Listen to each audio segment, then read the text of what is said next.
Hello friends, आज की video में हम देखिए क्या करते हैं कि कुछ कंप्लेंट्स को ले लेते हैं और उनके हिसाब से क्या डायग्नोसिस, पॉसिबल डायग्नोसिस क्या क्या हो सकती है वो देखेंगे।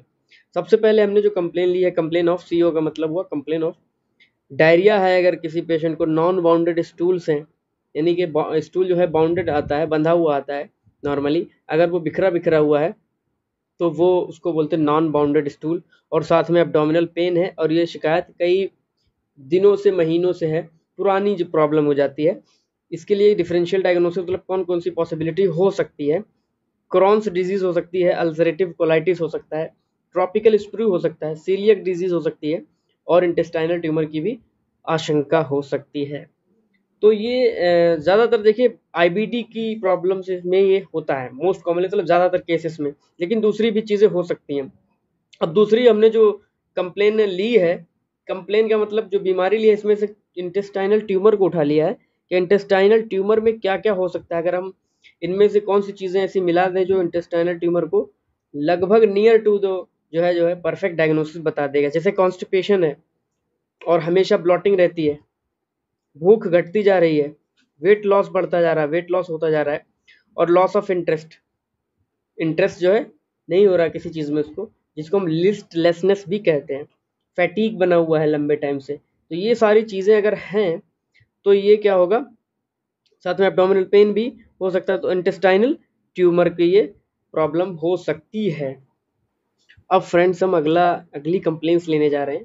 Complain of abdominal pain. अगर किसी को एब्डोमिनल पेन है, रिलीव आफ्टर फूड, लेकिन खाना खाने के बाद उसको सुकून मिल जाता है और ये दर्द जो है रात में ज़्यादा होता है, या फिर कह लें कि पेट जब खाली हो जाता है जब ज़्यादा होता है, लेकिन खाने के बाद आराम मिल जाती है और वेट लॉस होता जा रहा है, जलन होती है, तो ये डिओडिनल अल्सर की तरफ हमें बताएगा। डिओडिनल अल्सर में ऐसा होता है। फिर अगली कंप्लेन इसी से मिलती जुलती है, इसमें क्या है, पेन हो रहा है लेकिन ये पेन खाने पर बढ़ता है। वो खाने पर कम हो रहा था या कम हो जाता था, लेकिन इसमें खाने पर पेन बढ़ेगा और मरीज जो है खाने से डरेगा। जैसे ही खाना देखेगा उसको डर शुरू हो जाएगा, कह रहे अब खाऊंगा अभी दर्द महसूस होगा, और वेट लॉस होता चला जाएगा। ये गैस्ट्रिक अल्सर होता है। ये दोनों में डिफरेंस होता है। गैस्ट्रिक अल्सर में खाने पर बढ़ता है, डिओड्रेनल अल्सर में खाने पे आराम मिल जाती है।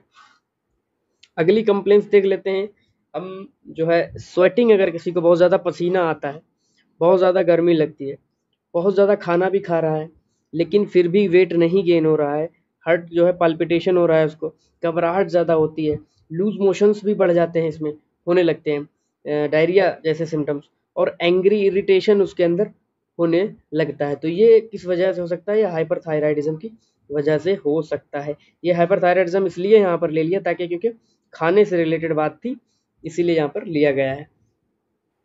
अब देखते हैं हम अगली कंप्लेंट्स। अगर आई जो है पेल है, एकदम वाइटिश हो रही हैं और वीकनेस है बहुत ज़्यादा, चलने पर सांस फूलने लगती है, हार्ट रेट बढ़ गई है और भूख नहीं लग रही है, मुंह का मज़ा नहीं मिल रहा है, पेशेंट इस तरह से बोलता है कि कुछ खाते हैं तो अच्छा ही नहीं लगता है, तो ये सारी कंडीशंस हैं। बॉडी पेल हो रही है तो ये एनीमिया की कंडीशन को बता रहा है। एनीमिया में ये सारी चीज़ें आपको देखने को मिलेंगी। एनीमिया की वजह क्या हो सकती है? ये वजह हो सकती है जैसे कि एंजियो डिस्प्लेसिया, ये इंटेस्टाइन जो जीआईटी कॉज में से कॉज है, एंजियो डिस्प्लेसिया। इसमें क्या होता है कि लार्ज इंटेस्टाइन में जो ब्लड वेसल्स होती हैं उनसे ब्लड जो है ऊज आउट होता रहता है, निकलता रहता है, जो कि स्टूल के थ्रू बाहर आता है, ब्लड लॉस होता रहता है धीरे धीरे। और अगर स्टमक इरोजन हो गया है तो भी एनीमिया जो है वजह बनेगी। और जो है एनसेड्स का इस्तेमाल भी माइनर ब्लीडिंग करा सकता है। एनसेड अगर ज़्यादा इस्तेमाल हो रहे हैं तो उसमें क्या हो सकता है, अल्सर हो सकता है, वहाँ पर ब्लीडिंग हो सकती है धीरे स्लोली स्लोली करके।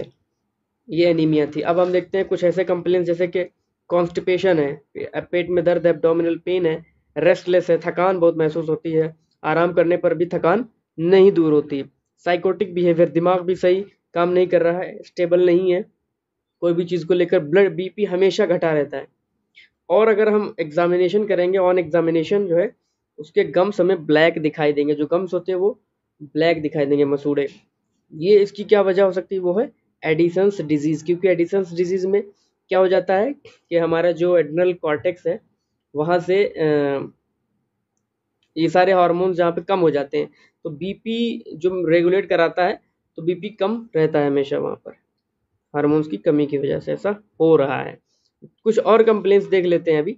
पेट में दर्द हो रहा है, एब्डोमिनल पेन है, टिंगलिंग हैंड्स एंड लेग्स, हाथ और पैर में जो है झंझनाहट महसूस होती है पेशेंट को, वीकनेस है, कमजोरी, एनीमिया है, तो इसमें सबसे पहले एग्जामिनेशन हर बीमारी में करना होता है। एग्जामिनेशन करेंगे, ब्लैक गम्स भी मिल रहे हैं, यहाँ पर भी मिल रहे थे, लेकिन यहाँ पर बीपी की प्रॉब्लम नहीं है, वहाँ पे बीपी भी घटा हुआ था।